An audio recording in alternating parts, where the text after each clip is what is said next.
morning, everyone, and welcome to Urban Update. I'm Alberto Vasai. And on the show this morning, now, if you've been feeling a little down by watching all the news lately, and how can you know, right?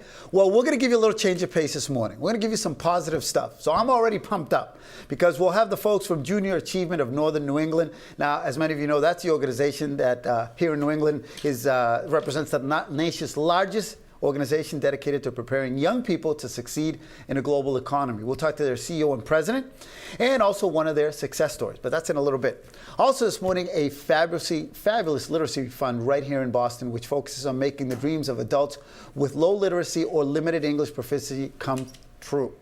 And up first, how could you not get inspired by my next guest? They are student athletes and graduates of the BASE, which, as many of you know, is a premier national urban youth training academy right here in Boston that combines baseball and academic opportunities for urban youth. Now, its founder, Robert Lewis Jr., is what I call a ball of energy that doesn't stop. As a matter of fact, he's so busy he couldn't come here today because he's doing something important. But last week, Robert and the BASE gathered over 300 urban youth athletes for the third annual Urban Classic, where student baseball players from across the country participated in a 4-day-long event, which not only showcased the talent of these urban youth athletes through baseball and softball tournaments, but it also exposed them to college and career development opportunities with universities and business leaders. So now here to tell us more are two of the BASE's rising stars. We have Bryanne Toney, he is a senior at Fisher College, and Stephen Guerrero, also a senior, but he's a senior at BC, and they are Astros alumni. I gotta give him a high five because he's Boston College. Yeah. We won't talk about the year though, okay? It's okay.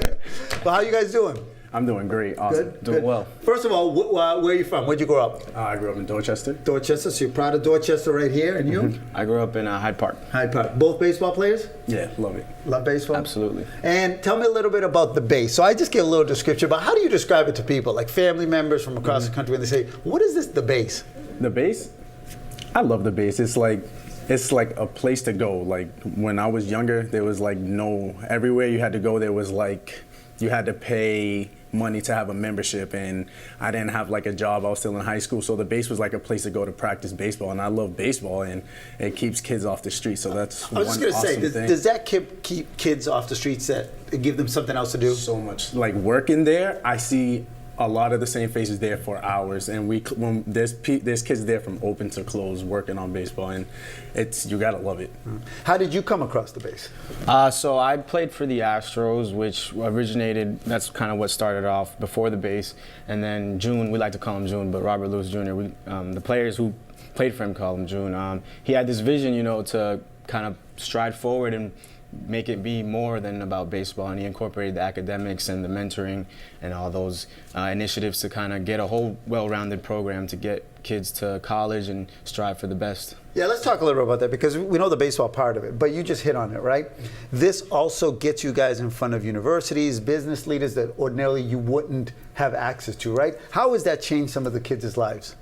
Well, it definitely changes your life, because you're in front of a crowd that you're not used to being in front of, and when you're in front of different people, you learn different things just by that natural interaction. So I think it's awesome that they get to go on college tours and they get to have everything put in front of them to show them that they can do this. Yeah, I'm looking at some of the photos. This was kind of the career fair that you had, right? And a lot of different universities were there recruiting you guys, and you guys were interviewing with a lot of them. How important do you think that part of it is, of the BASE? I think it's a crucial component to what the BASE was founded on, because we talk about excellence, we talk about striving to be the best person you can be, and what other way nowadays to get a college education, and with a lot of scholarships and people that are there to support you, I think this is like the best way to get kids to be the best version of themselves. And seeing college can sometimes be intimidating, and the cost and the books and maintaining class and those types of things, but I think having the opportunity to showcase the schools and universities that are willing to give a reaching hand and be like, hey, you deserve a spot at my university. I like what you're doing. I like where you come from, and I like the hard work that you can do.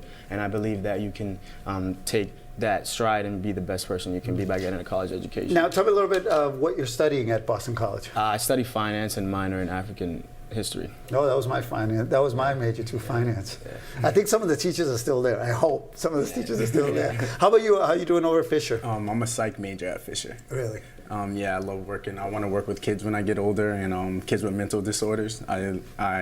I love working with kids. That's it. Now, tell me, how's your families? Your families very grateful to the program, and have they also be supporters of it? Yeah, my mom, she, even if I'm not playing, my mom, she can still be at the field. Like, she just loves to watch baseball, and she loves the base, so she's just 100% supportive. All right, so I'm going to give you brownie points. You're going to look into that camera right there, and you're going to say hi to your mom, but give her name and everything right there in front of the camera, all right? Hi, Mom. Kimberly. My mom's name is Kimberly Diggs. I just want to say hi. I love you. I miss you. See you when I get home.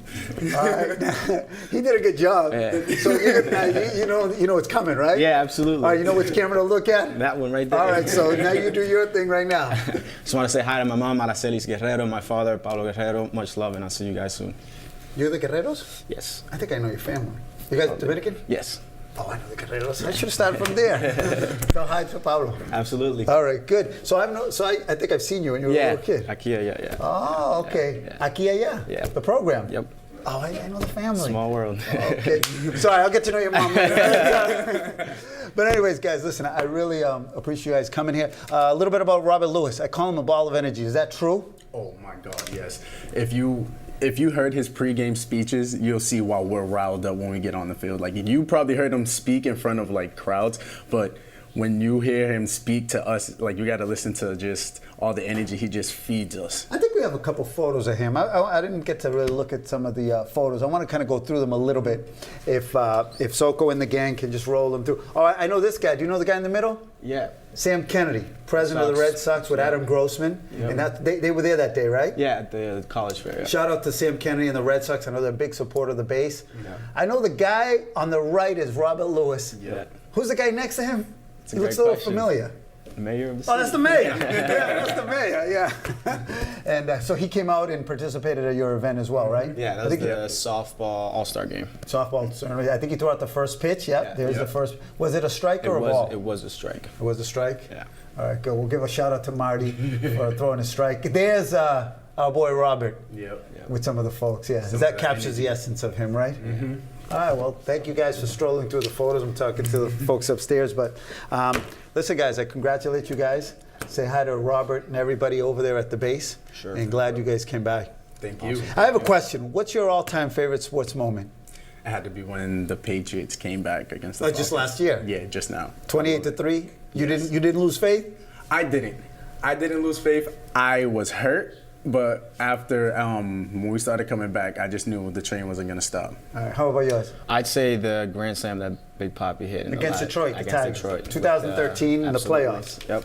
All right, well, I'm going to give you guys my top 5. Okay. Now, granted, a lot of these happened before you guys were born. Yeah. But I'm going to show you my top 5, and then we'll come back. So if you like that, take a look at my top 5 sports moments.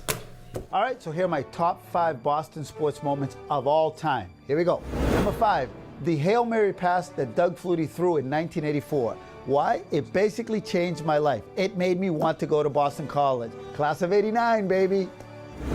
Number 4, Pudge Fisk's dramatic 12th inning walk-off home run in the '75 World Series versus the Cincinnati Reds.